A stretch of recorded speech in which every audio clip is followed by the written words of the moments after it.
We hear so much these days about division in society. Well, let me tell you about a new division that is emerging, and one that I think is really worrying and perhaps even a touch sinister.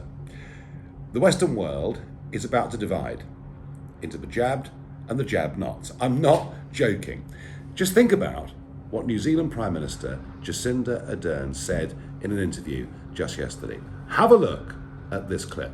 So you basically said this is going to be like, well, it's almost like, you probably don't see it like this, the two different classes of people. If you're vaccinated or if you're unvaccinated, you have all these rights. If you are vaccinated... That is what it is, so yep.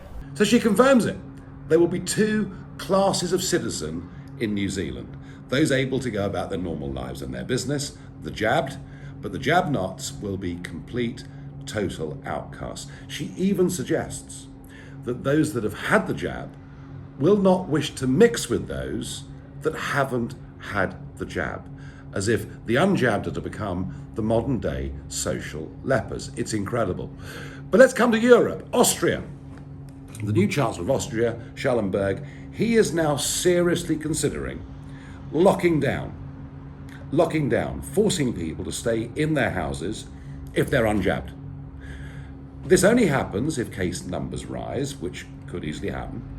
But can you imagine that? One group of the population forced to stay at home, the other part of the population allowed to go to work. One group have been jabbed, one group haven't been jabbed. And I'll come in a minute to why this doesn't actually make any sense. Already we've seen in Scotland the idea of passports for those that have had the jab to get into nighttime venues and nightclubs. Complete unmitigated disaster, footfall down 40% over the weekend, and of course, aggro on the doors of clubs if people can't prove they've got the passport. And now we're having a debate in this country. Already in the care sector, they've been told that by next month, unless they've had the jab, they will not have a job. And 30,000 so far have refused to do so. Now we have Sajid Javid, our new health secretary, saying he is leaning heavily towards, which means he's made his mind up, that everybody in the NHS must have the jab if they're to continue in their job. Now that makes no sense because half of them work in admin in offices and never actually ever go and meet a patient. But here's the real thing. If I thought that an elderly relative of mine in a care home or in a hospital, if I thought they were at much greater risk of contracting this horrible virus from somebody who'd not had the jab, I might think differently, and I fully and absolutely accept that.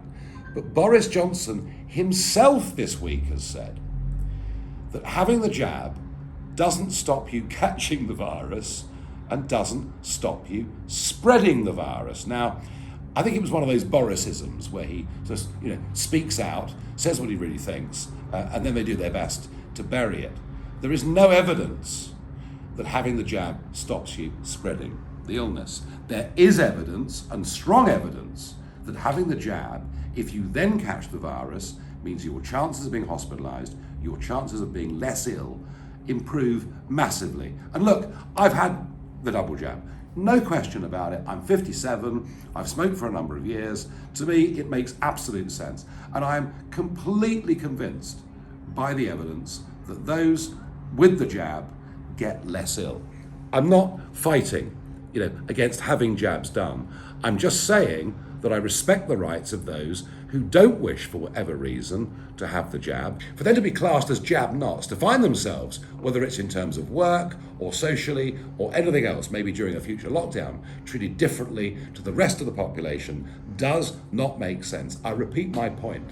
If having the jab meant you couldn't contract and carry the virus, then I might begin to understand why politicians want to crack down as hard as they do. All I see is in the name of the pandemic, central government getting bigger, central government getting more powerful, and our liberties being seriously eroded.